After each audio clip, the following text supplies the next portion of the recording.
Merhaba sevgili arkadaşlar, değerli dostlar, değerli takipçilerim. Annemin Örgü Dünyası kanalıma hoş geldiniz. Bugün sizlerle sadece 2 sırada, evet yanlış duymadınız, sadece 2 sırada muhteşem bir model anlatacağım.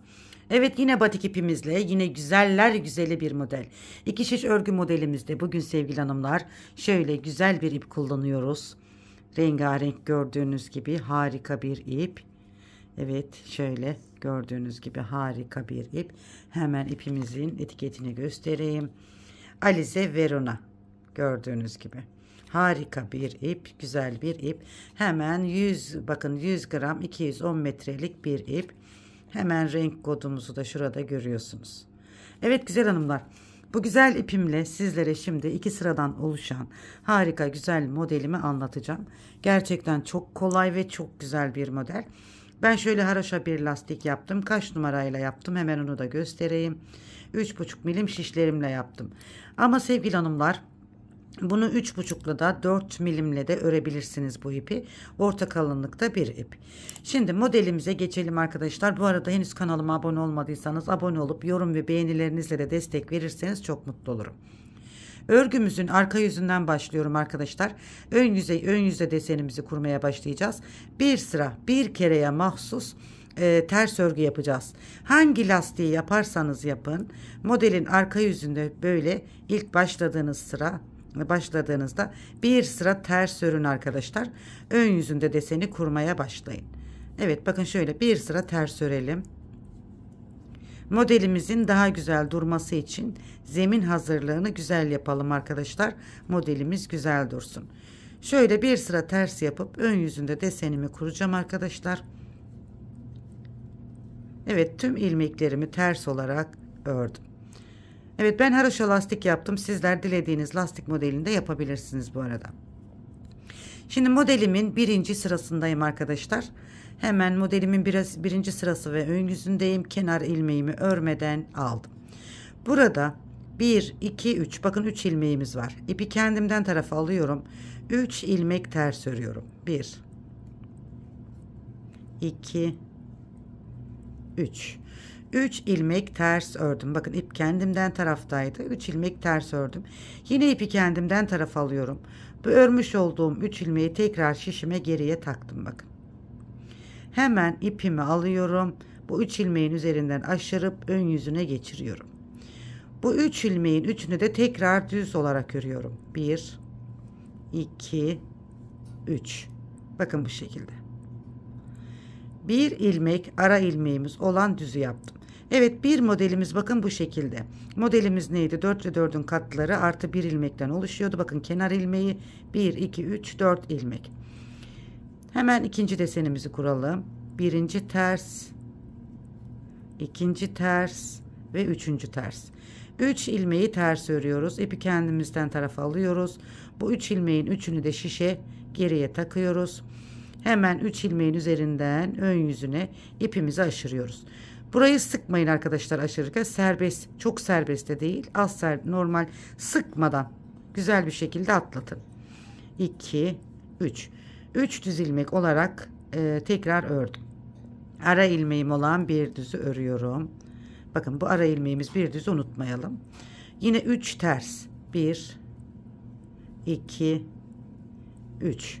3 ters örüyoruz. İpi kendimizden tarafa alıyoruz. Yine bu 3 ilmeği geriye takıp hemen bakın şu şekilde rahat bir şekilde alıyorum. Bakın hafif şöyle elimle koyuyorum buraya. 3 düz ilmek örüyorum. 2, 3. Ara ilmeğim olan bir düzü ördüm. Şimdi modelimizin sevgili hanımlar son 4 ilmeği var. Şimdi yine ipi kendimden tarafa alıyorum. 1, 2, 3. 3 ters ilmeği örüyorum. İpi kendimden tarafa alıyorum. 1, 2, 3. 3 ters ilmeğimi geriye takıp hemen ipi üzerinden aşırıyorum. 1 düz, 2 düz, 3 düz. Bakın ördüğümüz ilmekleri ne yapıyoruz? İpi aşırdıktan sonra tekrar örüyoruz. Kenar ilmeğini de düz ördüm. Evet, modelimin birinci sırasını bakın bu şekilde kurmuş oldum. Dilediğiniz iple yapabilirsiniz. Dilerseniz tek renkli de yapabilirsiniz hanımlar. Batik ipleri de çok güzel olan bir model. Kenar ilmeğimi örmeden aldım. Tüm ilmeğimi ters olarak örüyorum bakın. Modelin arka yüzünde tüm ilmekleri ters olarak örüyoruz. Arka yüzünde hiçbir işlem yok arkadaşlar.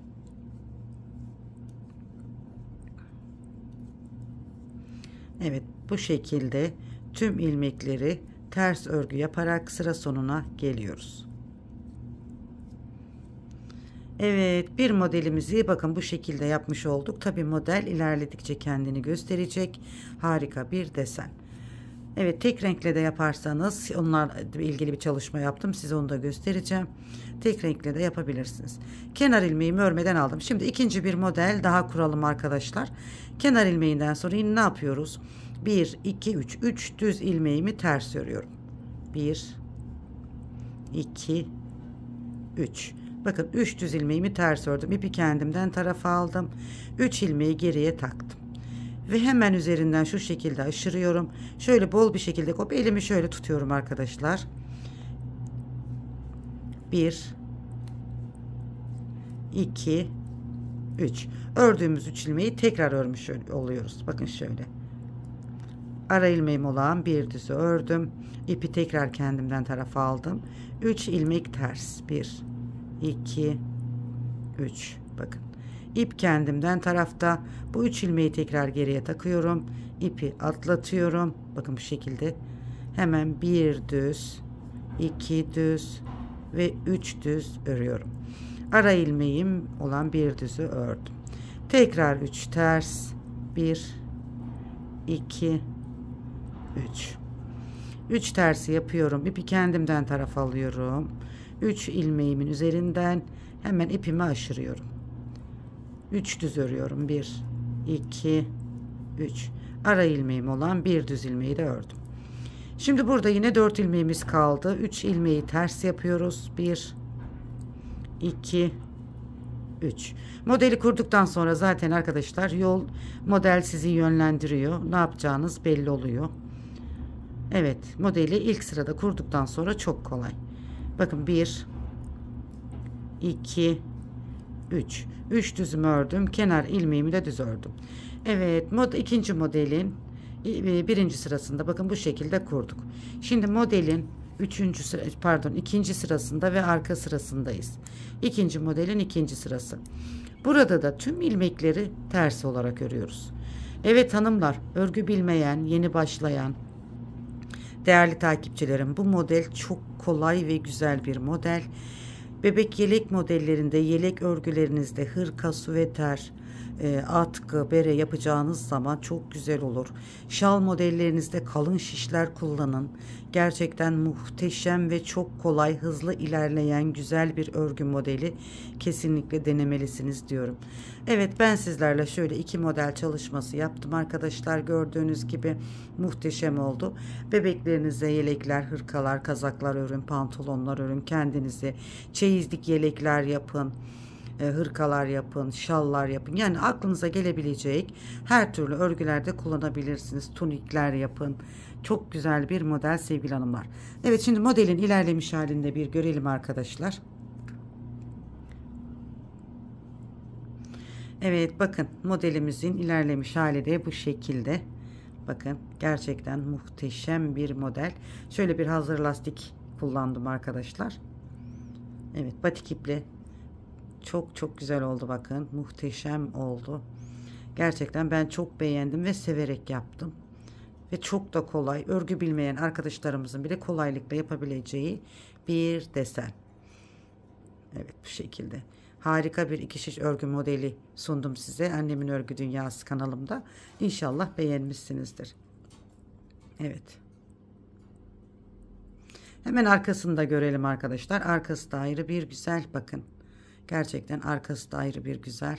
Şöyle. Evet, batik iple bir çalışma gösterdim. Tabii ki sizlere düz renkli de bir çalışma göstermek isterim. Gerçekten müthiş oldu. Hemen şöyle bir görün hanımlar. Bakalım siz batik ipimizi mi beğendiniz? Böyle krem beyazla çalıştım. Hangisini çok beğendiniz? Yorumlarda yazarsanız çok mutlu olurum sevgili hanımlar, sevgili takipçiler. Gördüğünüz gibi gerçekten tek renkli ayrı bir güzel, şöyle bakın, sıralı bir model. Harika bir model. Bakın. Evet, bunu Alize Baby Best'le ördüm arkadaşlar, bu ipimizi, bu modelimizi. Alize Baby Best'le ördüm. Diğer batik ipimi de sizlere gösterdiğim Alize Verona ipimle ördüm. Gerçekten ikisi de birbirinden güzel oldu. Umarım beğendiniz. Sadece 2 sırada sevgili hanımlar. Sadece 2 sırada müthiş güzellikte 2 desen çalışması.